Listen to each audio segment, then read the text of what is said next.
কিয়ামতেরই বড় বড় 10টি আলামত যখন প্রকাশিত হয়ে যাবে, তখন এক ধরনের কোমল ও ঠান্ডা বাতাস আল্লাহ প্রেরণ করবেন। এই কোমল এবং ঠান্ডা বাতাসের কারণে তখনকার সময়ে পৃথিবীতে যত মোমেনরা বেঁচে থাকবে, ওই মোমেনদের রূহ আল্লাহ কবজ করার ব্যবস্থা করে ফেলবেন। সব মোমেনরা এই ঠান্ডা বাতাসের মাধ্যমে ইন্তেকাল করবে। মোমেনদের গায়ে এক ধরনের ঠান্ডা বাতাস লাগবে। যখন তাদের গায়ে এই ঠান্ডা বাতাস লাগবে, সাথে সাথে তারা ইন্তেকাল করবে, তারা মারা যাবে। পৃথিবীতে একজন মোমেনও বেঁচে থাকবে না। নিকৃষ্ট মানুষদের উপরে কিয়ামতের ঘটনা আপতিত হবে। আমি আবারও কথাটি রিপিট করছি, নিকৃষ্ট মানুষের উপরে কিয়ামতের ঘটনা আপতিত হবে। সব ভালো মানুষদেরকে আল্লাহ তাআলা দুনিয়া থেকে তুলে নেবেন। আর সেটা কিসের মাধ্যমে? একটা কোমল এবং ঠান্ডা বাতাসের মাধ্যমে। তাদের গায়ে এই কোমল আর ঠান্ডা বাতাস লাগবে, মোমেনরা দুনিয়া থেকে চলে যাবে। শুধু বেঁচে থাকবে নিকৃষ্ট লোকেরা, পাপী তাপী লোকেরা দুনিয়াতে বেঁচে থাকবে। সেই নিকৃষ্ট চরিত্রের লোকদের উপরে কিয়ামত প্রতিষ্ঠিত হবে। এজন্য আল্লাহর হাবিব বলেছেন, লা তাকুমুস সাআতু হাত্তা লা ইউকালা ফিল আরদি আল্লাহ আল্লাহ। ততদিন পর্যন্ত কিয়ামত অনুষ্ঠিত হবে না যতদিন না পৃথিবীতে আল্লাহ আল্লাহ উচ্চারণ করার মতো মানুষ ও বৈশিষ্ট্য থাকে। অর্থাৎ একজন আল্লাহওয়ালা মানুষও যতদিন দুনিয়ায় থাকবে, ততদিন পর্যন্ত কিয়ামত হবে না। কিয়ামতের ঘটনা যখন ঘটবে, আল্লাহ তাআলা এক ধরনের কোমল আর ঠান্ডা বাতাস পাঠাবেন। সেই কোমল এবং ঠান্ডা বাতাস মোমেনদের গায়ে লাগার সঙ্গে সঙ্গে মোমেনরা ইন্তেকাল করবে, দুনিয়া থেকে চলে যাবে। শুধুমাত্র নিকৃষ্ট চরিত্রের লোকেরা, পাপী তাপীরা পৃথিবীতে বেঁচে থাকবে। তাদের উপরে কিয়ামত আবর্তিত হবে, তাদের উপরে কিয়ামতের ঘটনা আরম্ভ হয়ে যাবে। যেই দিন কিয়ামতের ঘটনা ঘটবে সেই দিন হলো জুমার দিন। আল্লাহর নবী বলেছেন, ওয়ালা তাকুমুস সাআতু ইল্লা ফি ইয়াউমিল জুমআহ। জুমাবার ব্যতীত কিয়ামত সংগঠিত হবে না, জুমাবার ব্যতীত কিয়ামত অনুষ্ঠিত হবে না। জুমাবারে কোন সময়ে কিয়ামত শুরু হবে? আল্লাহর নবী অন্য হাদিসে বলেছেন, সুবহে সাদেকের পর সূর্যোদয়ের আগ পর্যন্ত, সুবহে সাদেক থেকে নিয়ে সূর্যোদয়ের মাঝামাঝি সময়ে কিয়ামতের ঘটনা ঘটবে। সুনানে আবু দাউদের মধ্যে হাদিস বর্ণিত হয়েছে, ওয়ামা মিন দাব্বাতিন ইল্লা ওয়া হিয়া মুসিহাতুন ইয়াউমাল জুমআতি মিন হিনা তুসবিহু হাত্তা তাতলুআশ শামসু শাফাকাম মিনাস সাআতি ইল্লাল জিন্না ওয়াল ইনস। আল্লাহর নবী বলেছেন, প্রত্যেক জুমাবার সুবহে সাদেক থেকে নিয়ে সূর্য উদিত হওয়া পর্যন্ত প্রত্যেক প্রাণী কিয়ামত সংগঠিত হওয়ার ব্যাপারে ভয়ে উৎকণ্ঠিত থাকে। প্রত্যেক প্রাণীরা ভয়ে উৎকণ্ঠিত থাকে, না জানি এখন কিয়ামত হয়ে যায় কিনা। তাহলে এই হাদিস থেকে বোঝা গেল, জুমাবারে সুবহে সাদেকের পরে সূর্যোদয়ের আগে কিয়ামতের ঘটনা ঘটবে। যার হুকুমে, জোরে বলেন তিনি কে? সম্মানিত মুসল্লিবৃন্দ, বলছিলাম জুমাবারে কিয়ামত অনুষ্ঠিত হবে। আর জুমাবারে কোন সময়? সুবহে সাদেকের পর সূর্যোদয়ের ঠিক আগ মুহূর্তে কিয়ামত আরম্ভ হয়ে যাবে। আল্লাহু আকবার। এজন্য আল্লাহর নবী বলেছেন, পৃথিবীর প্রত্যেকটি প্রাণী সুবহে সাদেকের পরে ভীত থাকে, না জানি আজকেই কিয়ামত আরম্ভ হয়ে যায় কিনা। সুবহে সাদেক থেকে সূর্যোদয়ের আগ পর্যন্ত আল্লাহর নবী বলেছেন, সব প্রাণী, সব উদ্ভিদ, তামাম সৃষ্টিকুল ভয়ে থাকে, না জানি এখনই কিয়ামত আরম্ভ হয়ে যায় কিনা। জুমাবারে কিয়ামতের ঘটনার উদ্বোধন কিভাবে হবে? কিভাবে কিয়ামতের ঘটনা আরম্ভ হবে? এবার আমরা সেই বর্ণনা কোরআন সুন্নাহর আলোকে জানবো। কিয়ামতের ঘটনার উদ্বোধন করার জন্য আল্লাহ তাআলা বিশেষ একজন ফেরেশতা বানিয়েছেন। সেই ফেরেশতার নাম হলো ইসরাফিল। সেই ফেরেশতাকে আল্লাহ তাআলা কিয়ামতের সিংহাধ্বনি দেওয়ার জন্য, সিংহা বাজানোর জন্য সৃষ্টি করেছেন। তাকে সৃষ্টি করার পর থেকে তিনি তার মুখের সামনে সিংহা নিয়ে অপেক্ষা করছেন, কখন আল্লাহর তরফ থেকে আদেশ আসবে। অপলক নয়নে তিনি তাকিয়ে আছেন, অপেক্ষা করছেন কখন আল্লাহর তরফ থেকে আদেশ আসে। আল্লাহর তরফ থেকে যখন আদেশ আসবে তখন তিনি তার সিংগায় ফুৎকার দিবেন। আর আল্লাহর আদেশ আসার পরে ইসরাফিল আলাইহিস সালাম সিংগায় মোট ফুৎকার দিবেন 2 বার। প্রথমবার তিনি যখন সিংগায় ফুৎকার দিবেন, প্রথম সিংগার ফুৎকারে সেই সময়ে পৃথিবীতে যত নিকৃষ্ট চরিত্রের লোকেরা বেঁচে থাকবে, সিংগার বিকট ধ্বনিতে তাদের কানের পর্দা ফেটে যাবে। কানের পর্দা ফেটে গিয়ে মানুষ বেহুশ হয়ে মারা যাবে। চিন্তা করুন তাহলে সেই সিংগার আওয়াজটা কত ভয়ঙ্কর হবে, যে সিংগার ফুৎকারে মানুষের কানের পর্দা ফেটে যাবে। কানের পর্দা ফেটে গিয়ে বেহুশ হয়ে সকল মানুষ এবং প্রাণীকুল মারা যাবে। আসমান জমিনে তখন এক ভয়ঙ্কর পরিস্থিতি আরম্ভ হয়ে যাবে। রব্বুল আলামিন কোরআনুল কারীমের 39 নম্বর সূরা সূরাতুজ জুমারের 68 নম্বর আয়াতে সেই চিত্র এভাবে তুলে ধরেছেন, ওয়া নুফিখা ফিস সূরি ফাসাইকা মান ফিস সামাওয়াতি ওয়া মান ফিল আরদি ইল্লা মান শাআল্লাহ। আল্লাহ তাআলা বলছেন, আর যখন সিংগায় ফুৎকার দেওয়া হবে, আসমান সমূহ আর জমিনে যারা আছে এক সিংগার ফুৎকারে কানের পর্দা ফেটে গিয়ে বেহুশ হয়ে মারা যাবে। বিভৎস এক পরিস্থিতি তখন বিরাজ করবে।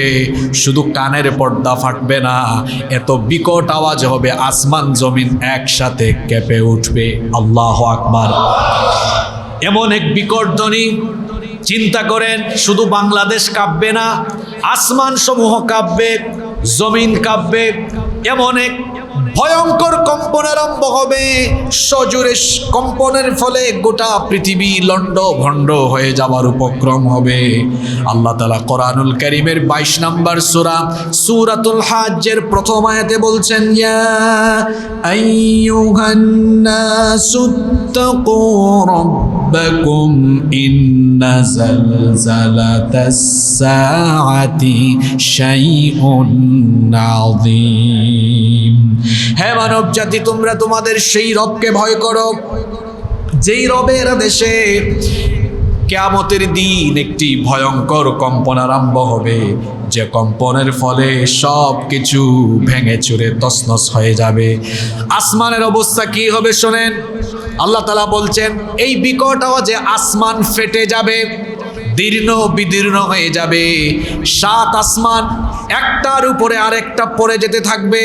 কোরআনুল কারীমের 82 নম্বর সূরা সূরা ইনফিতারের প্রথম আয়াতে আল্লাহ বলেছেন, ইদাস সামাউন ফাতারাত ওয়া ইদাল কাওয়াকিবুন তাসারাত ওয়া ইদাল বিহারু ফুজ্জিরাত ওয়া ইদাল কুবুর বুসিরাত। আল্লাহ বলেছেন, ইদাস সামাউন ফাতারাত, যখন আসমান দীর্ণ বিদীর্ণ হয়ে যাবে, আসমান যখন ফেটে যাবে। চিন্তা করুন, ইসরাফিলের সিংগার একটা ফুৎকারে সবগুলো আসমান ফেটে যাবে, চূর্ণ বিচূর্ণ হয়ে যাবে। অফিসের ফাইলপত্র টেবিলে খোলার পরে এরপরে যেমন ফাইলগুলো গুটিয়ে তাকের মধ্যে একটার উপর আরেকটা ফাইল রাখা হয়, বইয়ের তাকে যেমন বুক শেলফে যেমন একটা বইয়ের উপরে আরেকটা বই রাখা হয়, কিতাবের পৃষ্ঠার মতো আসমানগুলোকে আল্লাহ তাআলা গুটিয়ে ফেলবেন। আল্লাহ তাআলা কোরআনুল কারীমের 21 নম্বর সূরা সূরাতুল আম্বিয়া এর 104 নম্বর আয়াতে বলেছেন, ইয়াউমা নাতমিস সামাআ কাতাইয়িস সিজিল্লি লিল কুতুব। কিতাবের পৃষ্ঠার মতো আসমানকে আল্লাহ গুটিয়ে ফেলবেন। আসমানে থাকা সূর্য চন্দ্র নক্ষত্রগুলো কিভাবে ধ্বংস হয়ে যাবে শোনেন। যে সূর্যের আলো, যে সূর্যের তাপমাত্রায় আমরা কয়েকদিন ধরে দিশেহারা হয়ে আছি, এই সূর্যের কোনো আলো থাকবে না। ইসরাফিলের সিংগার ফুৎকারে সূর্য ফেটে যাবে, সূর্য আলোহীন হয়ে যাবে, সূর্য নিষ্প্রভ হয়ে যাবে। আল্লাহ তাআলা কোরআনুল কারীমের 81 নম্বর সূরা সূরাতুত তাকবীরের প্রথম আয়াত থেকে বলছেন, ইদাশ শামসু কুওয়িরাত كورت وإذا النجوم انكدرت وإذا الجبال سيرت যখন সূর্য নিষ্প্রভ হয়ে যাবে, সূর্য আলোহীন হয়ে যাবে, চিন্তা করুন একটা সূর্য গোটা পৃথিবী আলোকিত করে, এই সূর্যের তাপমাত্রা হলো 1,40,00,000 সেন্টিগ্রেড। গত কয়েকদিন ধরে আপনারা পান মাত্র 48, 39, 40, 42, 43। সূর্য যদি তার পুরোটা দিয়ে দিত তাহলে তামাম দুনিয়া ধ্বংস হয়ে যেত। সূর্যের কাছে আছে 1,40,00,000 সেন্টিগ্রেড, কিন্তু আল্লাহ ওখান থেকে পাঠান মাত্র 40-42। এতে করেই আপনাদের অবস্থা খারাপ। এটা কেন পুরোটা আসতে পারে না? আল্লাহ কত দয়া করেছেন দেখেন। সূর্য হলো পৃথিবী থেকে 9,30,00,000 মাইল দূরে। 9,30,00,000 মাইল দূরের সূর্য সরাসরি দুনিয়াতে হিট করতে পারে না। আল্লাহ এজন্য আসমান সমূহে মহাশূন্যে বায়ুমণ্ডলীয় স্তর সৃষ্টি করেছেন। আজকের বিজ্ঞানও সেগুলো প্রমাণ করে খুঁজে পেয়েছে। স্ট্রাটোস্ফিয়ার, আইনোস্ফিয়ার, ম্যাগনেটোস্ফিয়ার, এক্সোস্ফিয়ার, এ ধরনের ফিল্টার আল্লাহ বায়ুমণ্ডলে সৃষ্টি করে রেখেছেন বলে সূর্যের আলো ওই বায়ুমণ্ডলীয় স্তর বা ফিল্টারগুলোতে পিউরিফাইং হয়ে ঠিক যতটা আলো হলে আমরা বেঁচে থাকব, ততটা আলো বা টেম্পারেচার আল্লাহ আমাদের জন্য পাঠান। সুবহানাল্লাহ। ওই সূর্য কিয়ামতের সিঙ্গার ফুৎকারে নিষ্প্রভ হয়ে যাবে, আলোহীন হয়ে যাবে, সবকিছু অন্ধকার হয়ে যাবে। চাঁদের অবস্থা কি হবে? আল্লাহ তাআলা চাঁদের কথা এবার বলছেন কোরআনুল কারীমের 75 নম্বর সূরা সূরাতুল কিয়ামাহের 6 নম্বর আয়াত থেকে আল্লাহ বলছেন, ইয়াসআলু আইয়ানা ইয়াউমুল কিয়ামাহ ফাইযা বারিকাল বাসারু ওয়া খাসাফাল কামারু ওয়া জুমিআশ শামসু ওয়াল কামার ইয়াকুলুল ইনসানু ইয়াওমাইযিন আইনাল মাফার। আল্লাহ তাআলা বলছেন সে জিজ্ঞেস করে কখন কিয়ামত হবে। আল্লাহ তাআলা বলছেন ফাইদা বারিকাল বাসার, যখন চক্ষু স্থির হয়ে যাবে, ওয়া খাসাফাল কামার, চাঁদ যখন আলোহীন হয়ে যাবে, চাঁদের আলো থাকবে না, চাঁদও ভেঙে টুকরা টুকরা হয়ে যাবে, ওয়া জুমিআশ শামসু ওয়াল কামার, কিয়ামতের দিন সূর্য আর চন্দ্রকে আল্লাহ একাকার করে দিবেন। ইসরাফিলের সিঙ্গার প্রথম ফুৎকারের পরে সূর্য আর চাঁদকে আল্লাহ এক করে দিবেন। সূর্য আর চাঁদকে টুকরা টুকরা করে ভেঙে চুরে চূর্ণ বিচূর্ণ করে দেওয়া হবে। ভয়ঙ্কর এই চিত্র যখন মানুষ দেখবে তখন বলবে ইয়াকুলুল ইনসানু ইয়াউমাইদিন আইনাল মাফার, মানুষ বলবে পালানোর জায়গা কোথায়? কোথায় আজ আমরা পালাবো? পালানোর তো কোনো জায়গা থাকবে না। সূর্য চন্দ্র আলোহীন হয়ে যাবে। নক্ষত্রের অবস্থা কি হবে? আল্লাহ তাআলা বলেছেন ফাইদান নুজুমু তুমিসাত, নক্ষত্রগুলো আলোহীন হয়ে যাবে। আল্লাহ তাআলা অন্য আয়াতে বলেছেন ওয়া ইদান নুজুমু কাদারাত, নক্ষত্রগুলো খসে খসে পড়ে যেতে থাকবে। আল্লাহু আকবার। আপনি চিন্তা করছেন সূর্য, যে সূর্য পৃথিবীর চেয়ে 13 লক্ষ গুণ বড়, ওই সূর্যের চেয়ে এক একটা তারকা আরো 50,000, 40,000 কোটি গুণ বড়। আল্লাহু আকবার। ইসরাফিলের সিঙ্গার আওয়াজটা কত ভয়ঙ্কর আপনি ফিল করেন তো। একবার সিংহায় ফু মারবে, এই আওয়াজে শুধু মানুষের কানের পর্দা ফাটবে না, পৃথিবীর চেয়ে বড় 13 লক্ষ গুণ বড় সূর্য ফেটে যাবে, চন্দ্র ফেটে যাবে, আবার সূর্যের চেয়ে 50,000 কোটি গুণ বড় এক একটা তারকা খসে খসে পড়ে যেতে থাকবে। আল্লাহু আকবার। কি ভয়ঙ্কর ব্যাপার, কি সাংঘাতিক ব্যাপার। আসমানে যা আছে সব শেষ, লন্ডভন্ড হয়ে যাবে। আর জমিনের অবস্থা কি হবে? আল্লাহ তাআলা বলছেন ইসরাফিলের সিঙ্গার ফুৎকারের পরে তামাম পৃথিবীর জমিন একসাথে কেঁপে উঠবে। আল্লাহ তাআলা বলছেন ইযা যুলজিলাতিল আরদু জিলজালাহা ওয়া আখরাজাতিল আরদু আসকালাহা। স্মরণ করো যখন গোটা জমিন একসাথে কেঁপে উঠবে, গোটা জমিন একসাথে এমন মহাকম্পন আরম্ভ হবে, জমিনের সেই কম্পনের ফলে জমিনটা উলট পালট হয়ে যাবে। ভালো করে বোঝার চেষ্টা করুন, জমিনটা উলট পালট হয়ে যাবে। জমিনের উপরে যা আছে উপরের সব কিছু জমিনের নিচে চলে যাবে, জমিনের নিচের সব কিছু উপরে চলে আসবে। এজন্য আল্লাহ পরের আয়াতে বলেছেন ওয়া আখরাজাতিল আরদু আসকালাহা, জমিন যখন কম্পন আরম্ভ করবে, জমিনের ভেতর থেকে জমিন সব কিছু বের করে দিবে। এই জমিনের উপরে যত বিল্ডিং আছে, গাছপালা, উদ্ভিদকুল, প্রাণীকুল যা কিছু আছে সব জমিনের তলায় চলে যাবে। আল্লাহ জমিনকে তার কুদরতি হাতে নিয়ে একটা আছাড় মারবেন, জমিনের উপরের সব কিছু জমিনের নিচে চলে যাবে, আর জমিনের নিচে যা কিছু আছে উপরে উঠে আসবে। আপনাদের প্রশ্ন হতে পারে জমিনের নিচে কি আছে? এই জমিনের নিচে বিলিয়ন ট্রিলিয়ন ডলারের খনিজ সম্পদ আছে, যে খনিজ সম্পদের জন্য এত মারামারি। এই স্বর্ণ, তারপরে আরো যত খনিজ সম্পদ আছে, ইসরাফিলের সিঙ্গার ফুৎকারের পরে জমিনের ভেতরে থাকা সব সম্পদগুলো জমিনের উপরে উঠে যাবে। আল্লাহু আকবার। জমিনের উপরে থাকা বিল্ডিং গুলো, টাওয়ার গুলো, এগুলো কাগজের মতো উড়ে যেতে থাকবে, একটার পর একটা পরে যেতে থাকবে। কি বিভৎস একটা ফুৎকারে সব বিল্ডিং এর টাওয়ার গুলো শেষ হয়ে যাবে। জমিনটাকে আছাড় দিয়ে আল্লাহ শেষ করে দিবেন। জমিনের উপরে থাকা বিশাল বিশাল পাহাড়গুলোর অবস্থা কি হবে?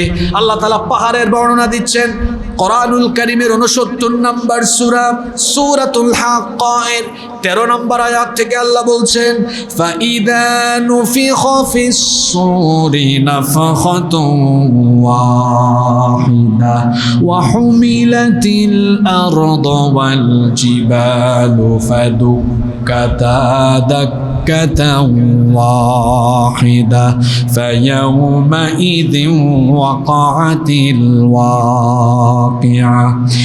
প্রথম সিঙ্গার ফুৎকারের পরে আল্লাহ বলছেন ওয়া হুমিলাতিল আরদু ওয়াল জিবালু ফাদুক্কাতা দাক্কাতান ওয়াহিদা, পাহাড় সহ জমিনকে উপরে তুলে একটা আছাড় দিয়ে সবকিছুকে লণ্ডভণ্ড করে দেওয়া হবে। পাহাড়গুলো কিরকম করে ধ্বংস হবে আল্লাহ তাআলা কোরআনুল কারীমের 73 নম্বর সূরা, সূরা মুজাম্মিলের 14 নম্বর আয়াতে বলছেন ইয়াউমা তারজুফুল আরদু ওয়াল জিবালু ওয়া কানাতিল জিবালু কাসীবাম মাহিলা। জমিন সহ পাহাড় এমন ভাবে কেঁপে উঠবে, পাহাড়গুলো বালুর মতো উড়ে যাবে। এখন তো বৈশাখ মাস এসেছে, দেখবেন কাল বৈশাখী ঝড়ের সময় বৃষ্টির আগে প্রচন্ড বাতাসের কারণে দেখবেন ধুলাবালু কেমন করে উড়ে যায়। ইসরাফিলের সিঙ্গার ফুৎকারের পরে পাহাড়গুলো এরকম ধুলাবালুর মতো উড়ে যেতে থাকবে। আল্লাহ তাআলা সূরা কারিয়ার মধ্যে আরো ভয়ঙ্কর কথা বলেছেন। সূরা কারিয়া এর 5 নম্বর আয়াতে আল্লাহ বলেছেন ওয়া তাকুনুল জিবালু কালইহনিল মানফুশ, পাহাড়গুলো রঙিন পশম, রঙিন তুলার মতো, ধুনা তুলার মতো উড়ে উড়ে যেতে থাকবে।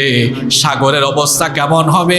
বঙ্গোপসাগর, আটলান্টিক মহাসাগর, প্রশান্ত মহাসাগর, দুনিয়াতে যত সাগর মহাসাগর আছে সব সাগরকে একসাথে উত্তাল করে দেওয়া হবে। আল্লাহ তাআলা বলছেন ওয়া ইদাল বিহারু ফুজ্জিরাত, স্মরণ করো যখন সাগরকে উত্তাল করা হবে। মুফাসসিরিনে কেরামে আয়াতের ব্যাখ্যায় বলেছেন কি করে সাগরকে উত্তাল করে দেওয়া হবে। সাগরের নিচে বিশাল এক জগৎ আছে যেটা আমরা জানি না। সাগরের নিচে যত মৎস্যকুল, যত প্রাণী, যত কিছু আছে, যত উদ্ভিদ আছে, সব কিছু সহ সাগরের পানিকে আল্লাহ উত্তাল করে দিবেন। সাগর যখন উত্তাল হয়ে যাবে, অন্যদিকে ইসরাফিলের সিঙ্গার ফুৎকারের কারণে তখন সাগরের নিচের মাটি ফেটে যাবে, সাগরের সব পানি মাটির তলায় চলে যাবে। পানির মূল উপাদান অক্সিজেন আর হাইড্রোজেন যখন একসাথে মিলেমিশে একাকার হয়ে যাবে, সাগরের মধ্যে সেদিন আগুন ধরে যাবে। এজন্য আল্লাহ তাআলা বলেছেন সূরা তাকবীরের মধ্যে ওয়া ইদাল বিহারু সুজ্জিরাত, কিয়ামতের দিন সাগরের মধ্যে আগুন লেগে যাবে, আগুন ধরে যাবে, সাগর উত্তাল হয়ে যাবে।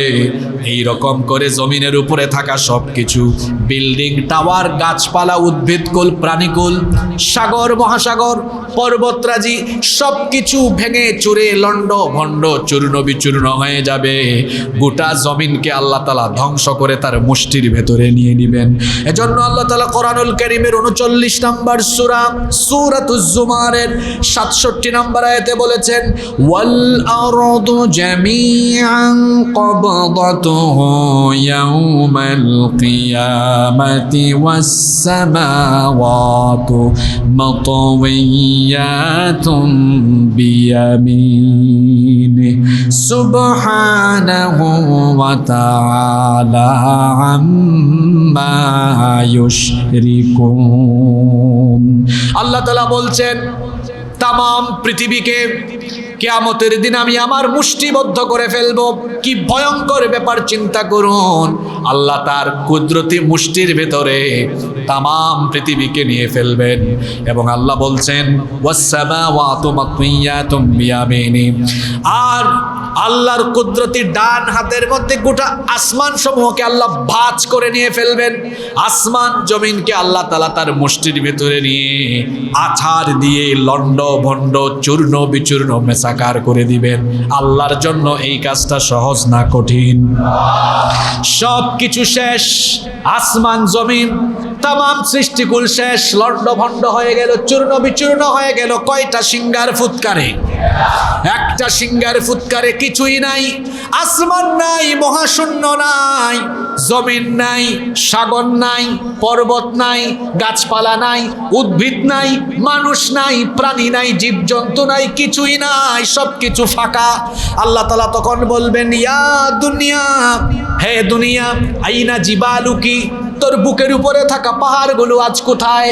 আল্লাহ তাআলা বলবেন, আইনা আনহারুকি, তোর উপরে প্রবাহমান থাকা নদ নদীগুলো কোথায়? আল্লাহ তাআলা বলবেন, আইনা আশজারুকি, হে দুনিয়া, তোর বুকের উপরে থাকা গাছপালা উদ্ভিদ কোথায়? আল্লাহ তাআলা তখন বলবেন, হে দুনিয়া বলো, আইনাল মুতাকাব্বিরুন, দুনিয়ার অহংকারী লোকেরা আজ কোথায়? আইনাল জাব্বারুন, দুনিয়ার প্রতাপশালী ক্ষমতাধর স্বৈরাচার ব্যক্তিরা আজ কোথায়? আল্লাহ যখন প্রশ্ন করবেন, সবকিছু ফাঁকা, জবাব দেওয়ার তখন কেউ থাকবে না। আল্লাহ তাআলা যখন জিজ্ঞেস করবেন, কোনো জবাব আসবে না। আল্লাহ তাআলা তখন প্রশ্ন করবেন, লিমানিল মুলকুল ইয়াউম, আজকে রাজত্ব কার? জবাব দেওয়ার তো তখন কেউ নাই। আল্লাহ নিজে প্রশ্ন করে নিজেই উত্তর দিবেন, লিল্লাহিল ওয়াহিদিল কাহ্হার, আজ প্রতাপশালী মহামহিয়ান সেই সত্তার রাজত্ব চলবে। তিনি কি? কিছুই নাই, সব কিছু শেষ, লন্ড ভন্ড চূর্ণ বিচূর্ণ, সব মানুষও শেষ হয়ে গেল। আল্লাহ তাআলা মালাকুল মউতকে ডাকবেন। মালাকুল মউতকে আল্লাহ ডেকে বলবেন, মালাকুল মউত, দুনিয়া থেকে কোনো মানুষ, প্রাণী বা জীবজন্তু বেঁচে আছে নাকি? আল্লাহ তখন মালাকুল মউত বলবে, আল্লাহ, শুধুমাত্র আমি আর আমার ভাই জিব্রিল, মিকাইল, ইসরাফিল, আপনি, আমরা এই পাঁচজন অবশিষ্ট আছি, আর কেউ নাই। আল্লাহ জিব্রিলকে বলবেন, জিব্রিল, তুমি এবার আল্লাহ তখন মালাকুল মউতকে বলবেন, মালাকুল মউত, তুমি এবার জিব্রিলের জান কবজ করো, তুমি এবার মিকাইলের জান কবজ করো, তুমি এবার ইসরাফিলের জান কবজ করো। মালাকুল মউত এবার জিব্রিল, মিকাইল, ইসরাফিলের জান কবজ করবে। এরপরে আল্লাহ মালাকুল মউতকে বলবেন, এখন কে আছে? মান বাকিয়া। মালাকুল মউত তখন বলবে, আল্লাহ, এখন শুধু আমি আর আপনি, আর কেউ?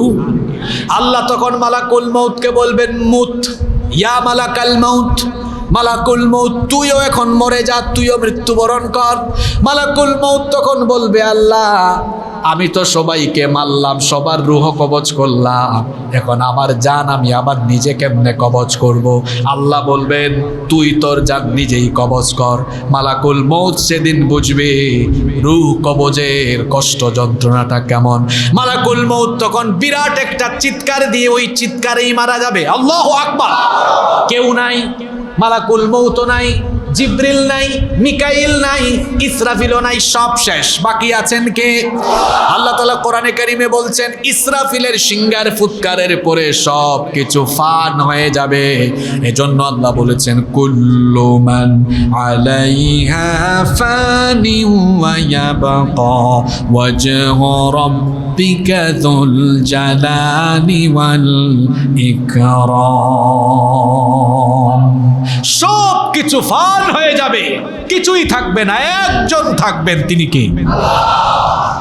কিয়ামতের ঘটনা ঘটানোর জন্য আল্লাহ ইসরাফিলকে সিংহায় ফুৎকারের আদেশ দিবেন কয়বার? তো প্রথমবার আদেশের পরে এখন তো ইসরাফিল নাই, দ্বিতীয়বার সিংহায় ফুৎকার কে দিবে? একটা প্রশ্ন আছে না নাই? আল্লাহ তো বলছেন সব শেষ, এবার আরম্ভ হবে পুনরুত্থান, অর্থাৎ মৃত্যুর পরের জীবন। সর্বপ্রথম যাকে জীবিত করা হবে, তাফসীর ইবনে কাসিরের ভেতরে এসেছে আল্লাহ সর্বপ্রথম ইসরাফিলকে জিন্দা করবেন। কারণ ইসরাফিলকে প্রথম আল্লাহ এজন্য জিন্দা করবেন, ইসরাফিলকে জিন্দা করার পরে ইসরাফিল তার সিংহায় দ্বিতীয়বার ফুৎকার দিয়ে সে তার দায়িত্ব কমপ্লিট করবে। আল্লাহ তাআলা এবার সর্বপ্রথম ইসরাফিলকে জীবিত করবেন। ইসরাফিলকে জীবিত করে আল্লাহ অর্ডার করবেন, ইসরাফিল তুমি দ্বিতীয়বার সিংহায় ফুৎকার দিয়ে তোমার দায়িত্ব শেষ করো। ইসরাফিল এবার দ্বিতীয়বার সিংহায় ফুৎকার দিবে।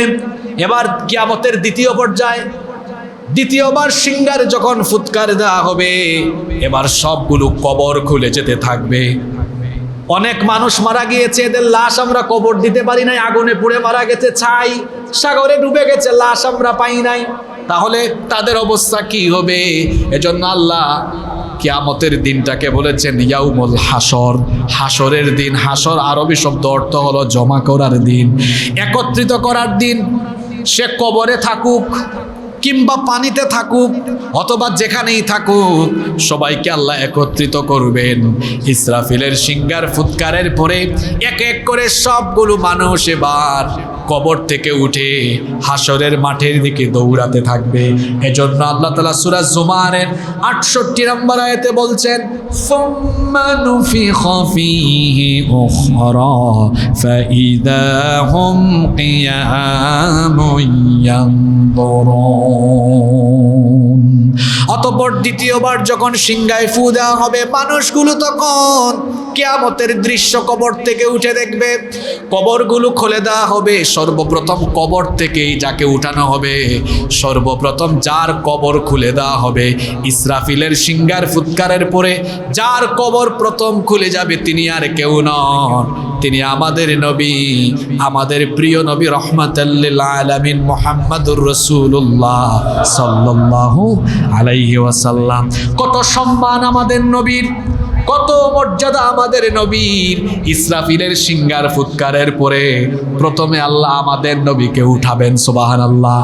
এজন্য আল্লাহর নবী বলেছেন আনা সাইয়্যিদু ওয়ালাদি আদম ইয়াউমাল কিয়ামাহ, কিয়ামত দিবসে আল্লাহ আমাকে আদম সন্তানের নেতা বানাবেন। ওয়া আউয়ালু মান ইয়ানশাক্কু আনহুল কবর, আর আমি প্রথম ব্যক্তি যাকে সর্বপ্রথম কবর থেকে উঠানো হবে। নবীজিকে প্রথমেই কবর থেকে উঠানো হবে। নবীজি কবর থেকে যখন উঠবেন, নবীজি কবর থেকে উঠার পরেই তার জবান থেকে বের হবে আইনা উম্মতি। নবীজি তখন আমাকে আপনাকে স্মরণ করবেন, বলবেন আমার উম্মত কোথায়?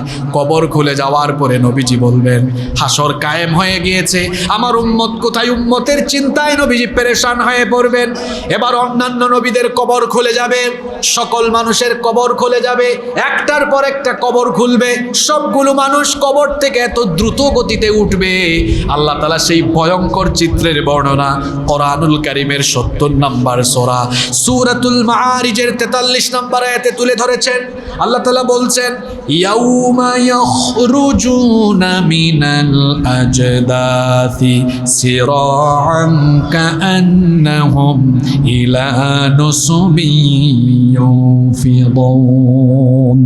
আল্লাহ তাআলা বলছেন সেই দিন কবরগুলো এত দ্রুত গতিতে খুলে যাবে, মানুষগুলো কবর থেকে উঠবে। এই দৃশ্য দেখলে মনে হবে মানুষ যেন তার নির্ধারিত লক্ষ্যের দিকে ছোটা আরম্ভ করেছে।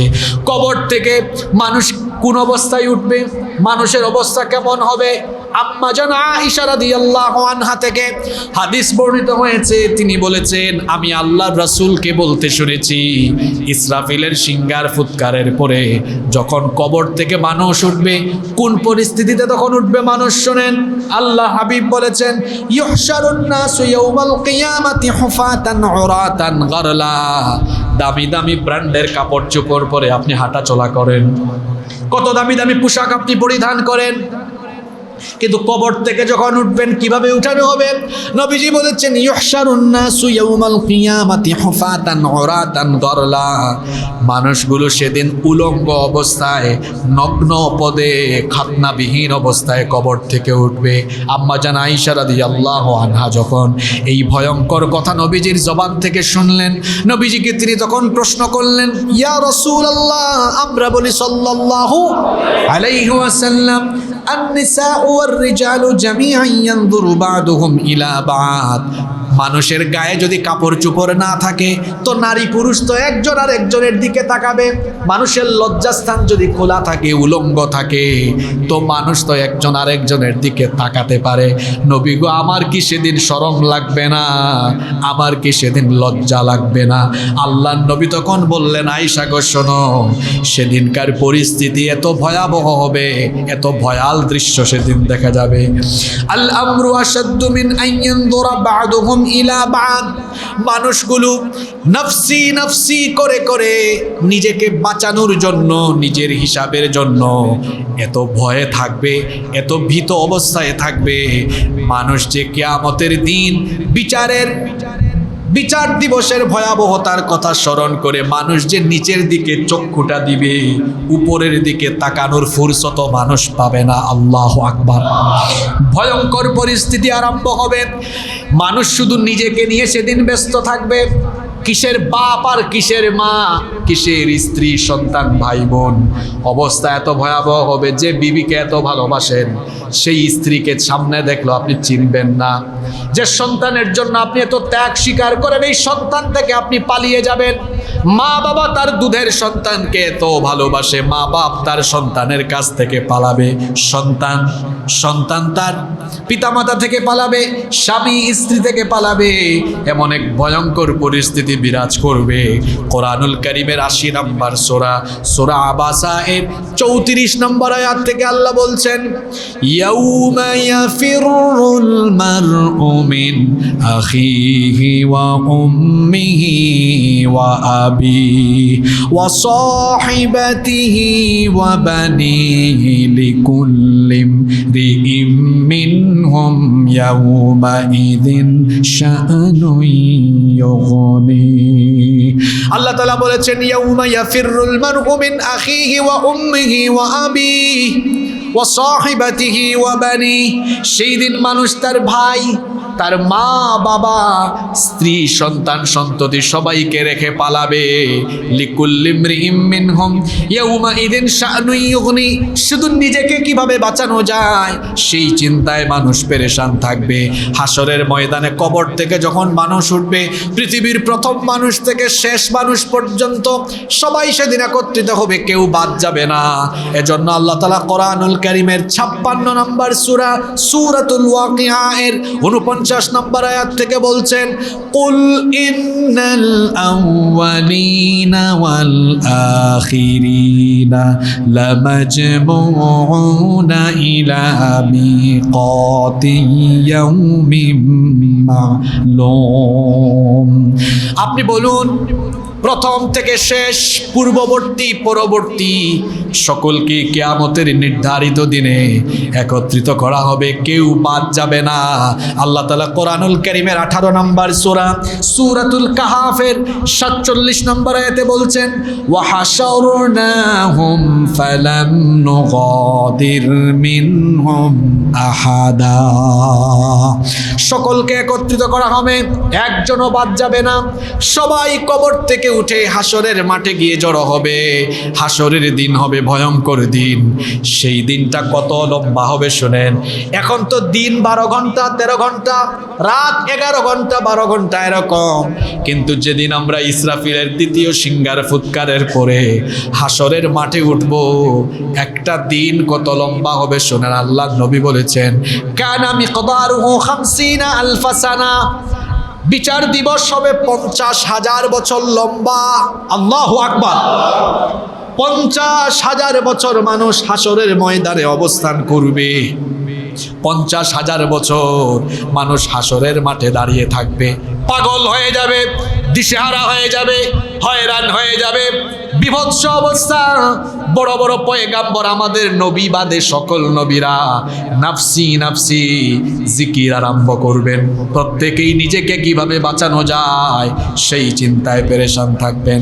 হাসরের মাঠে যখন মানুষ উঠবে, কি ভয়ঙ্কর চিত্র সেদিন মানুষ দেখবে। উঠে দেখবে জমিনটা তামার মতো উত্তপ্ত। সূর্য সেদিন মানুষের মাথার একেবারে নিকটবর্তী হয়ে যাবে।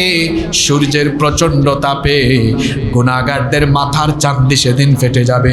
মাথার চান্দি ফেটে মগজগুলো উতরে গলে গলে গলে গলে পড়তে থাকবে।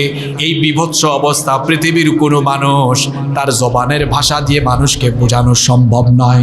এটা কেবল আল্লাহই ভালো জানেন কত ভয়ঙ্কর হবে। আমি শুধু আপনাদেরকে সামান্য উপমা দেই, সামান্য একটা দৃষ্টান্ত দেই। চুলায় যখন ভাত গরম হয়, রান্না হয়, পানি গরম হয়ে গেলে চাল যেমন উতরাতে থাকে, ফুটতে থাকে, এর চেয়ে আরো ভয়ঙ্কর অবস্থায় সূর্যের প্রচণ্ড হিটিংয়ের কারণে মাথার চান্দি ফেটে মগজগুলো উতরাতে আরম্ভ করবে। মগজগুলো মানুষের মাথা বেয়ে বেয়ে, শরীর বেয়ে বেয়ে পড়তে থাকবে।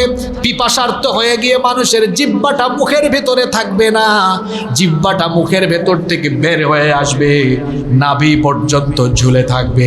এই রকম অবস্থায় মানুষ দিশেহারা হয়ে যাবে, পেরেশান হয়ে যাবে। লম্বা সময় দাঁড়াতে দাঁড়াতে মানুষগুলো যখন হয়রান হয়ে যাবে, বিচার যেন আল্লাহ শুরু করে দেন। এজন্য মানুষগুলো দৌড়ে যাবে পৃথিবীর প্রথম মানুষ, প্রথম নবী আমাদের বাবা আদম আলাইহিস সালামের কাছে গিয়ে মানুষগুলো বলবে, ওগো আদম নবী, তাড়াতাড়ি আল্লাহর কাছে আপনি আবেদন করুন। এত লম্বা সময় দাঁড়িয়ে থাকতে থাকতে হাসরের এই উত্তপ্ত মাঠে আমরা প্রায় পাগল হয়ে যাচ্ছি, হয়রান হয়ে যাচ্ছি। আল্লাহর কাছে আবেদন করেন, তিনি যেন বিচার আরম্ভ করেন। আদম নবী তখন বলবেন, বাবারা আমি পারবো না, কারণ আমি আল্লাহর একটি আদেশ অমান্য করে নিষিদ্ধ গাছের ফল ভক্ষণ করেছিলাম। জানি না আমার রব আজ আমার সঙ্গে কেমন আচরণ করেন। আমি তো নিজেই নাফসি নাফসি করছি, নিজেকে বাঁচানোর চিন্তায় পেরেশান আছি। আমার বাবারা, আমার ছেলেরা, আমি পারবো না, তোমরা চলে যাও আমার ছেলে নূহ এর কাছে, কারণ আমার ছেলে নূহকে আল্লাহ বড় ভালোবাসেন। সে যদি আবেদন করে হয়তো আল্লাহ বিচার আরম্ভ করতে পারেন। মানুষেরা যাবে নূহ আলাইহিস সালামের কাছে, যাকে সানি আদম বলা হয়।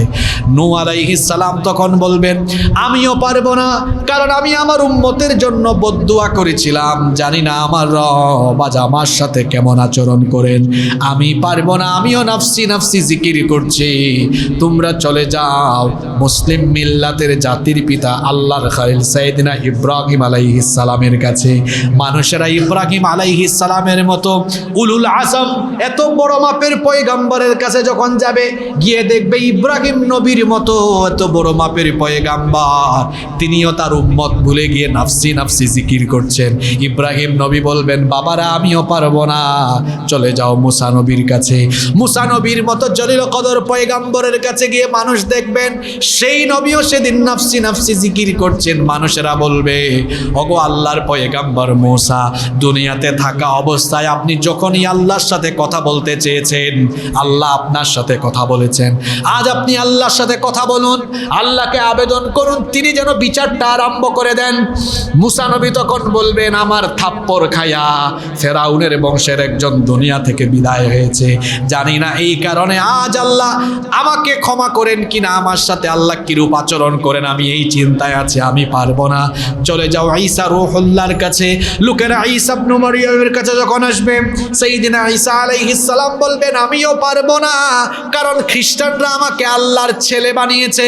জানি না আজ আল্লাহ তাআলার জন্য আমার সাথে কেমন আচরণ করেন, আমিও পারবো না।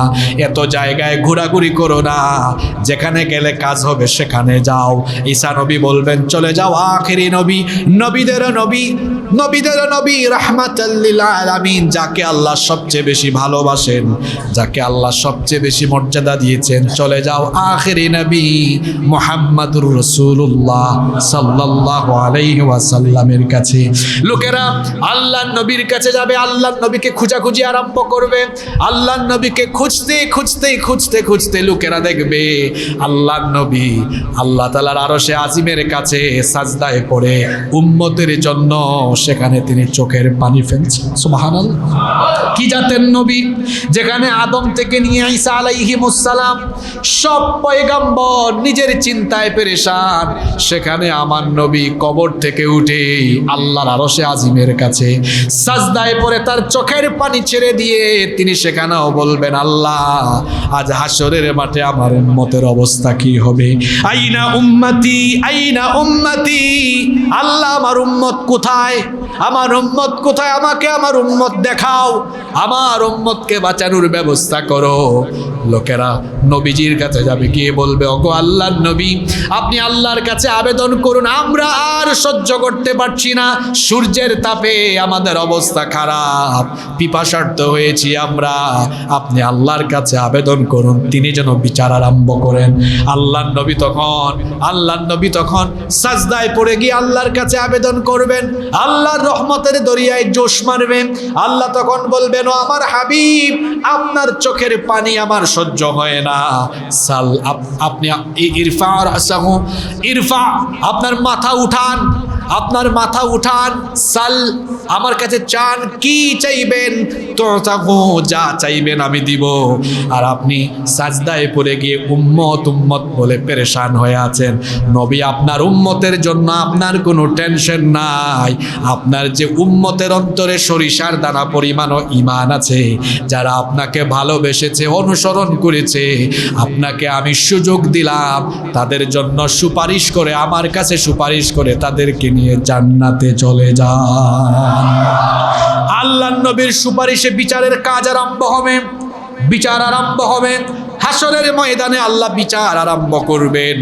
বিচারের মাঠে, হাসরের মাঠে পাপী তাপীদের অবস্থা কি হবে, তাদের কলিজাটা ভালো করে শুনেন, পাপী তাপীদের কলিজা কলিজার জায়গায় থাকবে না, কলিজাটা গলার কাছে চলে আসবে। কি ভয়ঙ্কর পরিস্থিতি আল্লাহ তাআলা কোরআনে কারিমে বলছেন। বিচারের দিনে পাপী তাপীদের কলিজাটা কলিজার জায়গা থেকে উঠে গলায় চলে আসবে। আল্লাহ তাআলা কোরআনুল কারীমের 40 নম্বর সূরা, সূরা গাফিরের 18 নম্বর আয়াতে বলেছেন ওয়া আনযিরহুম ইয়াউমাল আজিফাতি ইযিল কুলুবু লাদাল হানাজিরি কাযিমিন মা লিয-যালিমিনা মিন হামিমিন ওয়ালা শাফিঈন ইউতা। আল্লাহ তাআলা বলেছেন ও নবী আপনি মানুষদেরকে ওই দিনের ব্যাপারে সতর্ক করুন যেই বিচারের দিনে, বিচারের ভয়ে, হিসাবের ভয়ে মানুষের কলিজাটা উপরের দিকে উঠে গলা পর্যন্ত চলে আসবে, পাপী তাপীদের অন্তর কেঁপে উঠবে, দৃষ্টিনত হয়ে যাবে। এজন্য আল্লাহ তাআলা কোরআনুল কারীমে সূরা নাজিয়াতের 8 নম্বর আয়াত থেকে বলেছেন কুলুবুন ইয়াউমাইযিন ওয়াজিফাতুন আবসারুহা খাশিয়া। সেদিন তাদের অন্তর কেঁপে উঠবে, কলিজা কেঁপে উঠবে, দৃষ্টিনত হয়ে যাবে, কিন্তু ঈমানদার যারা, মুমিন যারা, ভীত বিহব্বল হবে না তারা, তাদের ব্যাপারে আল্লাহ তাআলা কোরআনুল কারীমের 21 নম্বর সূরা, সূরাতুল আম্বিয়া এর 103 নম্বর আয়াতে বলেছেন লা ইয়াহজুনুহুমুল ফাযাউল আকবার ওয়া তাতালাক্কাহুমুল মালাইকা হাযা ইয়াউমুকুমুল্লাযী কুনতুম তুআদুন। আল্লাহ তাআলা বলছেন সেই দিন ঈমানদাররা ভীত বিহ্বল হবে না, ফেরেশতারা আগমন করে তাদেরকে সুসংবাদ দিবে, আল্লাহর বান্দা তোমার জন্য আজ কোনো ভয় নাই, টেনশন নাই। আজকে হলো আল্লাহর ওয়াদা করা সেই দিন, যে দিনের জন্য সারা জীবনভর তুমি নেক আমল করেছো, আজকে তুমি জান্নাতের সুসংবাদ গ্রহণ করো। আল্লাহর নবীর সুপারিশে, আল্লাহর নবীর শাফায়াতে যখন হাসরের মাঠ কায়েম হয়ে যাবে, আল্লাহ তাআলা তার নবীকে সেদিন বিশেষ সম্মান দিবেন।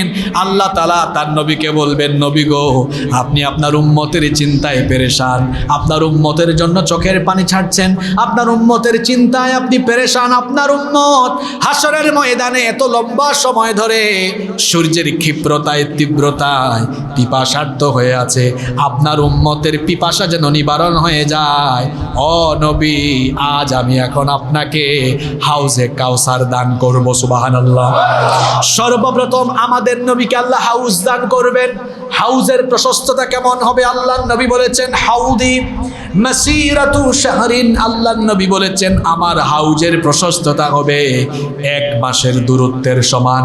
হাউজের পানি কেমন হবে? নবীজি বলেছেন মাউহু আবিয়াদু মিনাল লাবান। হাউজে কাউসারের পানি হবে দুধের চেয়েও আরো সাদা। ওয়ারিহুহু আতিয়াবু মিনাল মিস্ক। হাউজে কাউসারের পানির মধ্যে এমন সুগন্ধ থাকবে যেই সুগন্ধ মেশকে আম্বরের চাইতেও আরো বেশি সুগন্ধযুক্ত। আল্লাহর নবী বলেছেন ওয়া কিজানুহু কানুজুমিস সামা। হাউজের পাত্রগুলো থাকবে আসমানের তারকার মতো। আল্লাহর নবী বলেছেন আকাশের মধ্যে যত তারকা আছে তার চাইতেও বেশি হাউজে কাউসারের পেয়ালা আল্লাহ আমাকে সেদিন দান করবেন। সুবহানাল্লাহ। আমি আমার উম্মতকে পানি বিলাতে থাকব। হাসরের মাঠে 50,000 বছর দাঁড়িয়ে থাকতে থাকতে যখন মুখের ভেতর থেকে জিহবা বের হয়ে কলিজা পর্যন্ত ঝুলে থাকবে, মানুষ যখন ঘর্মাক্ত হয়ে যাবে, ঘামাতে থাকবে, সেই সময় হাউজে কাউসারের পানি নবীজি যখন বিলাবেন, আল্লাহর নবী যেই ব্যক্তিকে হাউজে কাউসারের পানি দিবেন, আর যে ব্যক্তি হাউজে কাউসারের পানি একবার পান করবে, নবীজি বলেছেন মান শারিবা মিনহা ফালা ইয়াদমাউ আবাদা। যে একবার হাউজে কাউসারের পানি পান করবে তার সারা জীবনের সকল পিপাসা দূর হয়ে যাবে। আল্লাহর নবী তার উম্মতকে পানি দিতে থাকবেন। খেয়াল করে শোনেন, কিছু উম্মতকে পানি দিতে গেলে ফেরেশতা চলে আসবে, এসে বলবে নবী গো, এই লোকটাকে আপনি পানি দিবেন না। আল্লাহর নবী বলবেন কেন? এত আমার উম্মত, তাকে কেন আমি পানি দিব না? তখন ফেরেশতারা বলবে তাকে এই কারণে আপনি পানি দিবেন না, আপনি দুনিয়া থেকে চলে যাওয়ার পরে এই ব্যক্তি দিনের ভেতরে তার মন গড়া বিভিন্ন ইবাদত ঢুকিয়ে দিয়েছে, অর্থাৎ বিদআত করেছে।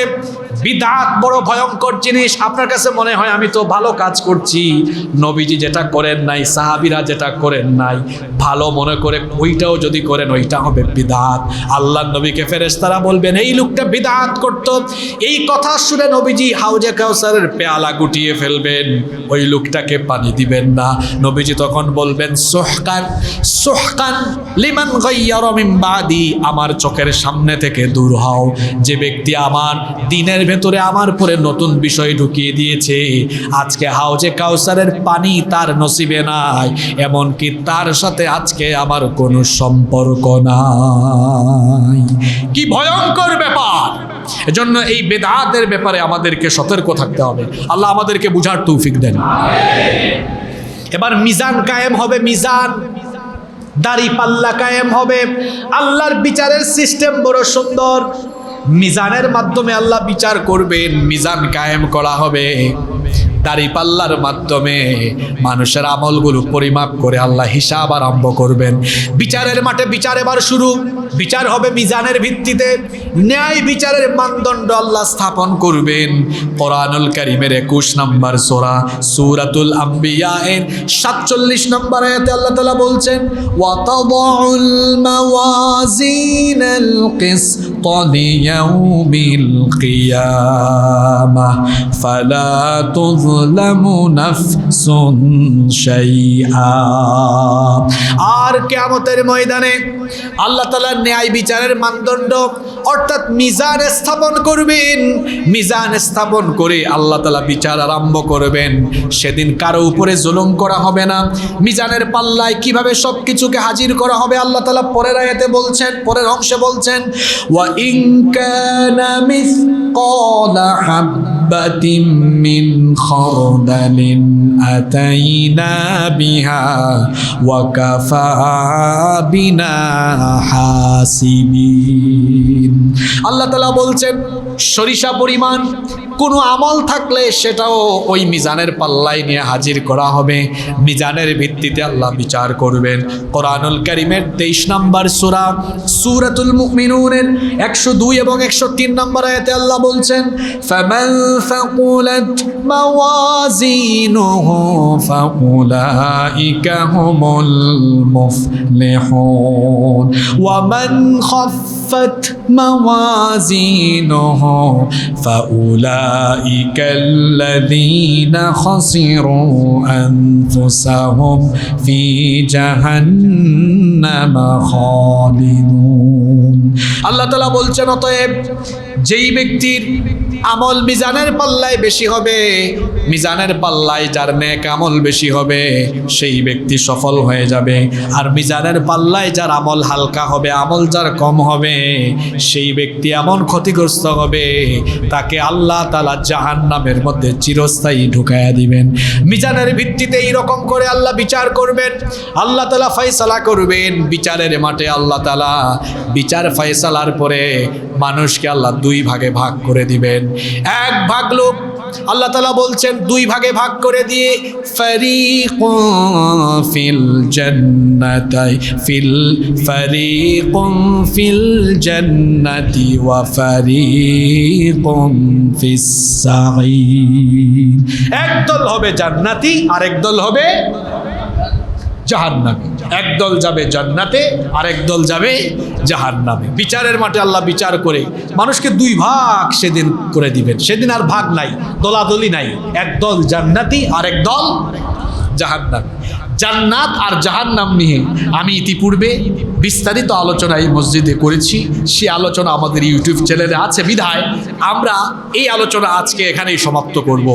জাহান্নামীদের পরিণতি কি হবে, জাহান্নামের পরিস্থিতি কি হবে, জান্নাতীদের পরিস্থিতি কি হবে, এ ব্যাপারে বিস্তারিত আলোচনা আমাদের আছে। সেহেতু আমরা আর আগাবো না। আমরা গত 8 জুমা, আজকে 9 নম্বর জুমায় আমরা কি আলোচনা করলাম, আমরা 2-3 মিনিট একটা সামারি করি। আমরা আরম্ভ করেছিলাম কিয়ামতের আলামত নিয়ে। কিয়ামত অনুষ্ঠিত হওয়ার আগে বেশ কিছু ছোট ছোট ঘটনা প্রকাশ পাবে। আমরা যতগুলো ঘটনা আলামতের কথা হাদিসে বলা আছে ধারাবাহিকভাবে 5 জুমায় সব আমরা বলার চেষ্টা করেছি। এরপরে আরও 3 জুমায় কিয়ামতের বড় বড় যে 10টি আলামত, সেই 10টি আলামত নিয়ে আমরা আলোচনা করেছি। এই 10টি আলামত ঘটার পরে কিয়ামত কিভাবে কায়েম হবে, হাসর কিভাবে কায়েম হবে, আজ আমরা কোরআন হাদিসের আয়নায় হাসর কায়েমের চিত্র আলোচনা করেছি। বিচার হওয়ার পরে মানুষ হবে কয় ভাগ, এই 2 ভাগের ব্যাপারে আমাদের আলোচনা আছে বলে আমরা এই আলোচনা আজকে এখানে স্টপ করলাম। আগামী জুমা থেকে আমরা এভাবে সিরিজ আকারে নতুন আরেকটি বিষয়ে আলোচনা আরম্ভ করব ইনশাআল্লাহ। আমরা আলোচনার কোনো বিষয় আজকে ঘোষণা দিলাম না। আশা করছি নতুন আরেকটি সুন্দর বিষয় আমরা সিরিজ আকারে আলোচনা আরম্ভ করব ইনশাআল্লাহ। আমরা গত 3 বছরে 2টা টপিকের উপরে লম্বা আলোচনা আসলে করেছি। একটা আলোচনা 56 জুমা আমরা করেছি, সেটা হলো 25 জন নবী রাসূলদের জীবন কাহিনী। মনে আছে তো আপনাদের? সব নবী রাসূলদের আলোচনা হয়েছে। এরপরে আরেকটি সিরিজ আলোচনা আমরা করলাম কিয়ামতের আলামত সমূহ। কিয়ামতের আলামত কয় প্রকার? ছোট আলামত, বড় আলামত। সব আলোচনা শেষে কিভাবে হাসর কায়েম হবে, আজ হাসরের মাঠের ভয়ঙ্কর চিত্র, হাসর কায়েম হওয়ার চিত্র আমরা আলোচনা করেছি। আমরা আল্লাহর কাছে দোয়া করছি আল্লাহ যেন আমাদেরকে হাসরের ময়দানের পেরেশানি থেকে হেফাজত করেন, বলেন আমিন।